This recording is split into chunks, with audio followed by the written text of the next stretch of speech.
miks mõned juhid arendavad ennast pidevalt, nad otsivad uusi võimalusi asjade teisiti tegemiseks, nad teadvustavad oma puudusi, oma nõrkusi, käivad kursustel, loevad raamatuid ja niipidi ka tegelikult liiguvad juhtidena edasi. Ja samal ajal võib selles samas organisatsioonis olla juhte, kes on põhimõtteliselt aastakümneid samasugused.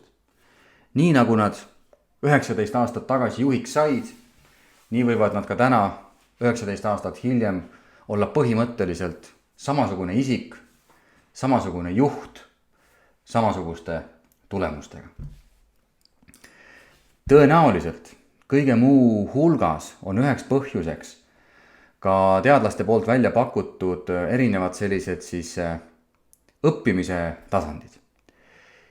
See ei puuduta ainult juhtimist, see puudutab meid inimesena absoluutselt igas valdkonnas. Esimene tasand on tasand, mille kohta siis öeldakse, et inimene ei tea, et ta ei tea midagi. See on tasand, kus kohas me oleme ignorantsed, piltlikult öeldes pimedad oma puuduste, oma arengut vajavate külgede ja oma varjukülgede suhtes. Ja me isegi ei tea, et meil on vaja mingeid kohti endas arendada, ehk siis me ei tea, et me ei tea nendest puudustest midagi. Teine tasand on see, et sa saad nendest puudustest teadlikuks. Ehk siis ma tean, et ma ei tea.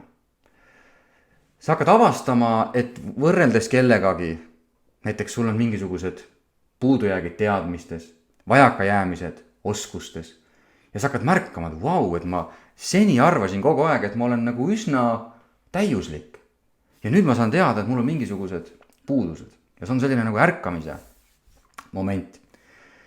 Nüüd, kui inimene teadvustab, et tal on mingisugused puudused, siis vähemalt osadel tekib enesearendamise huvi ja soov. Ta soovib hakata neid puudusi siis täiustama. Ja see on siis faas, kus inimene teab, et ta teeb midagi teadlikult. Ta proovib mingeid asju teha, mõni kukub paremini välja, mõni kukub halvemini välja, aga mis seda faasi iseloomustab on see, et inimene peab kogu aeg meeles pidama, et mingeid asju teha. Näiteks, kui inimene otsustab dieeti pidama hakata, siis tõenäoliselt ta peab meeles pidama. Okei, seda ma ju ei tohtinud võtta, ma leppisin endaga kokku. Peale seda kellaaega ma ei tohi enam võtta. Ma pean täna minema ja tegema oma 3 kilomeetrit ära. Ja 4. faas on faas, mille kohta siis öeldakse, et ma ei tea, et ma teen mingisuguseid tegevusi. Ja selle kohta öeldakse, et sellel tasandil on toimunud siis sisemine muutus, alateadlik muutus, uskumustes muutus. See on see koht, kus kohas uus käitumisharjumus, mõtlemisharjumus, reageerimisharjumus on salvestatud ja inimene käitub uuel viisil seda teadvustamata ja ta ongi muutunud nüüd selliseks inimeseks. Nüüd, kui vaadata seda juhtimise kontekstis ja alustades siis faasist ma ei tea, et ma ei tea, siis see on kõige selline klassikalisem pimeda juhi sündroomi olukord. Pimeda juhi sündroomiks isiklikult nimetan siis sellist juhtimislikku käitumist, kus inimesel juhina on päris suur selline pime nurk. Kõik teised teavad tema puudusi, need puudusid häirivad kogu meeskonda, võib-olla kolleege juhtkonnas, aga ta ise ei tea, et tal need on ja võib-olla talle kuidagi moodi signaliseeritakse seda, aga ta ei võta vastu. Iga kord, kui keegi talle püüab midagi öelda, tema võtab seda rünnakuna ja kriitikana, sest ta isegi ei tea, et tal võib olla mingisuguseid puudusi. Ja nüüd see võib olla väga-väga tavapärane just sellise pika kogemusega juhtide puhul, kes tegelikult usuvad, et nende selline juhtimislik headus tuleneb ainult staažist. Kuna ma olen 10 aastat olnud juht, kuna ma olen 20 aastat olnud juht, järelikult ma pean hea olema. Ja sellise juhi olemasolu põhjustab probleeme ja meelehärmi organisatsioonis täiesti erinevates suundades.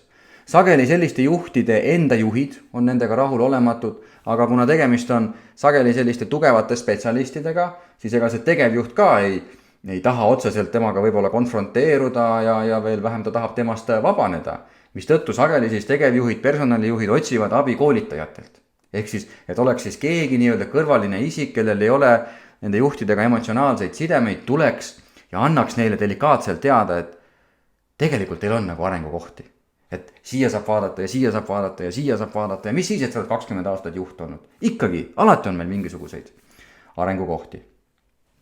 Nüüd, oma kolleegid on tihtilugu need, kes näiteks juhtmeeskonna koolitustel kuidagimoodi teatud selliste juhtide käitumiste peale silmi pööritavad, kui nad hakkavad sageli esinema, sealt targutama, teistele sisse sõitma. Ja kõik tunnevad neid isikuid ja kõik teavad, ega siin ei ole mõtet nagu vaidlusesse laskuda, et see lõpeb ainult sellise mõttetu tüliga. Ja seetõttu tõmbutakse tagasi, vahetatakse üksteisega pilke ja see häirib tegelikult seda meeskonna toimimist. Aga keegi ei saa talle midagi öelda ka, sest et ta ei ole valmis päriselt kuulama. Ja rääkimata muidugi oma töötajatest. Töötajad võib-olla on rahulolu küsitlustes mingisuguseid vihjeid teinud, nad on personalijuhile vihjeid teinud, kes omakorda püüab siis talle vihjata, võib-olla otse koosolekul on vihjeid teinud, aga sageli selline juht on sellises nagu eneseimetluses ja ta ei saa aru nendest. Ja tean reaalselt juhtumeid, kui on selgelt juhile öeldud asju ja juht kuuleb seda sama ja kogu ruum saab aru, et tegelikult temast käib jutt ja tema võtab sealt juttu üle ja hakkab rääkima mingisugusest kolmandast isikust, sest arvas, et sellest isikust hoopiski ruumis käib jutt. Niisiis selline juhtimislik pimedus võib olla tegelikult päris suur. Nüüd mingi hulk juhte siis võib hakata mingil hetkel tähele panema, märkama, et mulle nagu öeldakse midagi, mulle signaliseeritakse midagi ja sealt algab siis selline nagu juhtimislik ärkamine. Ja need käivad siis omavahel käsikäes, märkamine ja ärkamine. Ja muidugi märkamise teine sõna on teadvustamine, enese teadvustamine, enese kõrvaltvaatamise võime ja see on hädavajalik selleks, et see ärkamine saaks üldsegi toimuma hakata. Aga kui see üldjuhul toimub, siis muutus on üsna kiire ja sageli ka väga drastiline. Mitmel juhul tean isiklikult juhte erinevatest sellistest võib-olla julgeolekustruktuuridest, kus on pikaajalise minevikuga sellise militaristliku käsen, poon, lasen, nii ütlen, nii on, süsteemist tulevad juhid, kes on mingis hetkes siis jooksnud võib-olla nii-öelda kriisi, tupikusse ja nad tunnevad, et niimoodi enam ei saa. Et ma olen proovinud selles juhtimislikus pimeduses kõik relvad nii-öelda ära kasutada, aga midagi ma teen valesti, midagi on nagu mäda. Ja see on siis see koht, kus inimene hakkab nagu jälgima ja kõrvalt vaatama, et vau, et aga äkki ei ole kõigest süüdi teised inimesed, äkki on minus ka midagi. Ehk siis tekib selline esimene peegli moment. Ja ega sageli öeldaksegi, et muutuse läbiviimiseks on vaja kriisi. Ja paljude inimeste jaoks on ka kriis hädavajalik isiklikus elus, et mingisuguseid positiivseid muutusi läbi viia. Ja sama võib olla täiesti ka juhtimises. Mõni juht võib lausa oma töökohast ilma jääda. Ja siis ta hakkab mõtlema, et mis tegelikult nagu juhtus. Et jube lihtne on nagu süüdistada kõiki teisi, aga mis tegelikult juhtus? Või sa võid väga heast näiteks spetsialistist ilma jääda ja sa kuuled pärast kuskilt personali osakonnast mingisugusel lahkumisintervjuul antud nagu vihjeid. Sa mõtled, et kui ma päris aus enda vastu olen, siis tegelikult tal on ju õigus. Et ma ei ole tahtnud seda võib-olla tunnistada, aga tegelikult tal on ju õigus. Niisiis, mõnikord on kriisid vajalikud ja väga kasulikud. Ja nüüd, kui inimene on kriisi läbi teinud, piltlikult öelda, et elu on tal nagu hapnikukraani kinni keeranud, siis ta hakkab otsima abi. Ja tean isiklikult siis neid juhte, kes on väga kiiresti täiesti teistsuguse profiili endas juhina kujundanud. Ja põnev on nende juhtide lugusid kuulata, kui nad ise ütlevad, et ma 2 aastat tagasi olin täielik selline ülemuse diktaatori tüüpi juht ja ma uskusin, et see on õige. Ja täna ma näen asju hoopis teistmoodi ja ma püüan oma seda valgustumise teadmist viia ka teiste juhtideni, oma seniste kolleegideni. Aga väga raske. Ja kui on tegemist siis juhtide juhiga, siis nad sageli tellivadki võib-olla tunnustava juhtimise koolituse selleks, et oma neid juhte, oma alluvuses olevaid juhte äratada, sest see on nende uus väljakutse. Nad ise on aru saanud oma nendest puudujääkidest ja nad näevad, et vau, et minu enda juhid teevad samu asju täpselt. Ja loomulikult, sest nad peegeldavad võib-olla minu varasemat käitumist. Kuidas neid nüüd äratada? Niisiis, see on väga positiivne, kui inimene hakkab juba abi otsima, sest et abi on alati ju olemas, informatsioon on olemas, raamatud on olemas, kursused on olemas. Küsimus on vaid, kuidas hakata neid praktiseerima. Ja nüüd, kui juht jõuab siis sinna praktiseerimise faasi, siis tähendab seda, et ta on jõudnud ka õppimise 3. faasi, et ma nüüd tean, et ma proovin mingeid asju teisiti teha. Ma hakkan teadlikult proovima mingeid olukordi teistmoodi lahendada, mingites olukordades teistmoodi käituda. Ja see on ka paljuski see, millega ma isiklikult püüan siis juhte oma juhtimiskoolitustel varustada. Nad lähevad ära sealt konkreetse 8 tegevusega. Ja need 8 tegevust tuleb siis järgneva 2 kuu jooksul ellu viia. Seal on 4 nädalat piltlikult öeldes. Ma ei soovita ühe korraga kõiki asju ära teha, sest ma ütlen, et sul on ju muid asju ka vaja teha. Võta igal nädalal üks asi.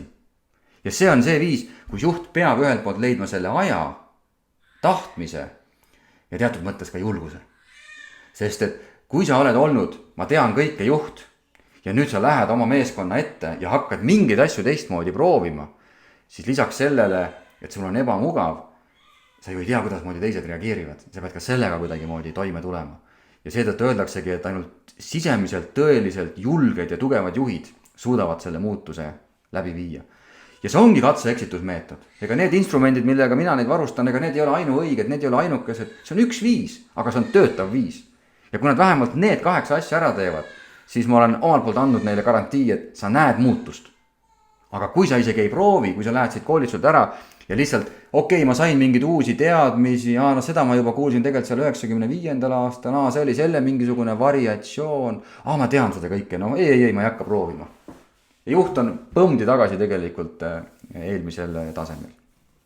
Nüüd sellise, ma teadlikult püüan teisi asju teha, käitumise märksõna on alati loomulikult haavatavus.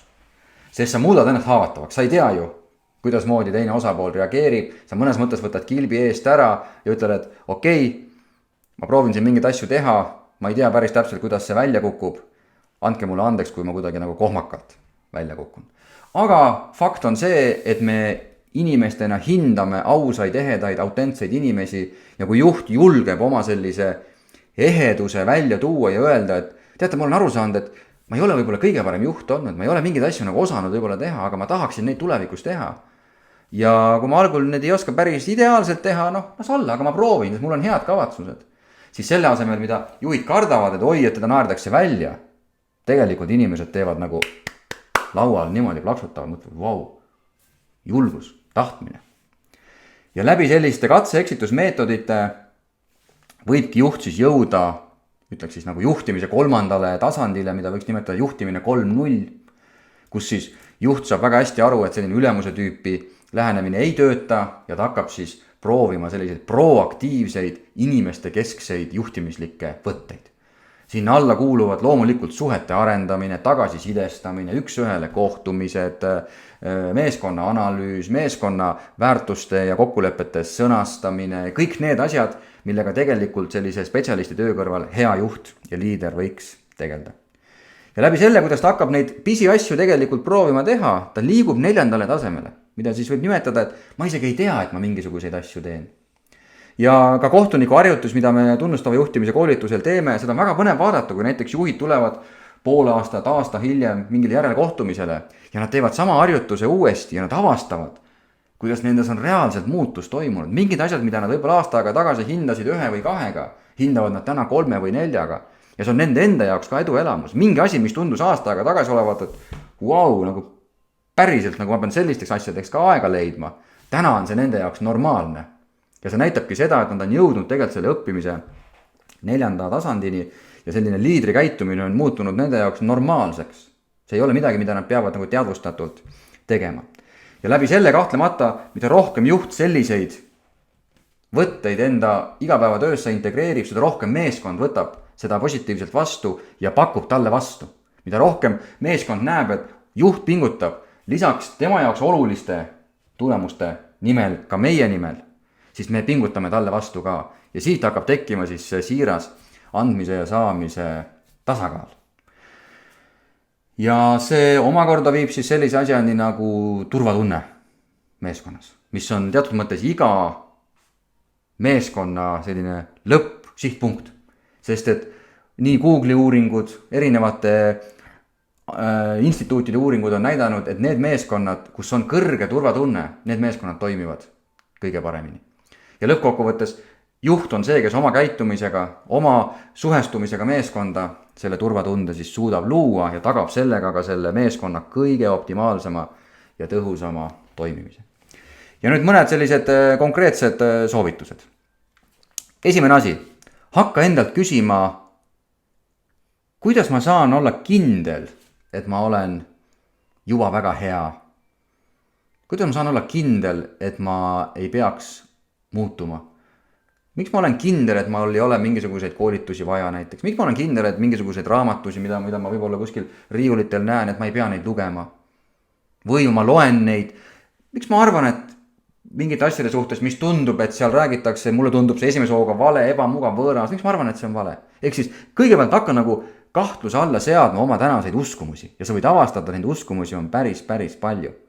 Sest et iga uus asi on meile võõras ja meil on selline alateadlik kaitsemehhanism, mille kaudu me automaatselt kohe lükkame selle eemale. See justkui ohustab meie identiteeti, meie mugavustsooni, me lükkame selle eemale. Esimene samm, hakka seda lihtsalt märkama, kuidas sa oled omaks võtnud mingid veendumused iseenda kui juhi suhtes. Teise sammuna hakka märkama teatavaid selliseid nagu tagasiside signaale, mida võib-olla inimesed püüavad sulle anda ja suhtu nendesse sõbralikult, lausa alandlikult võib-olla. Ega sinu ümber ei ole halvad inimesed, kes sooviksid sulle halba, tegelikult nad soovivad sulle head. Ja need inimesed, eriti töötajad, kes püüavad juhile tagasisidet anda, see on märk sellest, et nad ikka veel usuvad juhti. Ühel hetkel, kui nad on lootuse kaotanud, nad isegi ei ürita enam. Nad ajavad vaikselt oma asja ja sa oled täiesti kõrvale jäetud. Kuni nad veel üritavad sulle öelda, sulle vihjata, siis ava oma kõrvad ja avaga oma süda ja usu, et tegelikult need inimesed soovivad head. Sama kehtib ka loomulikult oma kolleegide suhtes, kelle võib-olla signaale on jube lihtne võtta rünnakuna, mida te seal teistes osakondades teate, ja loomulikult täpselt sama ka oma juhi suhtes. Muidugi oma juhi suhtes tõenäoliselt on kõige lihtsam neid signaale teadvustada, sest et tema on lõpuks see, kes määrab sinu saatuse. Ja kui tema ikkagi midagi kriitilist ütleb, siis seda üldjuhul võetaksegi kuulda. Ja viimase sammuna, kui sa hakkad juba märkama, et sulle nagu püütakse midagi nagu öelda, siis proovi seda kuulda võtta. Proovigi mingisuguseid väikseid samme hakata tegema ja jälgi nende inimeste reaktsiooni. Jälgi töötajate reaktsiooni, kui sa muidu oled näiteks väga sõnakas koosolekul ja nüüd sa püüad nagu päriselt inimestele sõna anda. Või võib-olla sa tavaliselt oled nagu mingite signaalide peale kaitsesse läinud, vastu vaidlema hakanud, õigust taga ajama hakanud ja sa jääd nüüd kuulama ja ütled, et tegelikult sul on õigus. Tegelikult sul on õigus. Ja ma luban sulle, et see, mis sealt ruumist võib tulla on, ütle uuesti.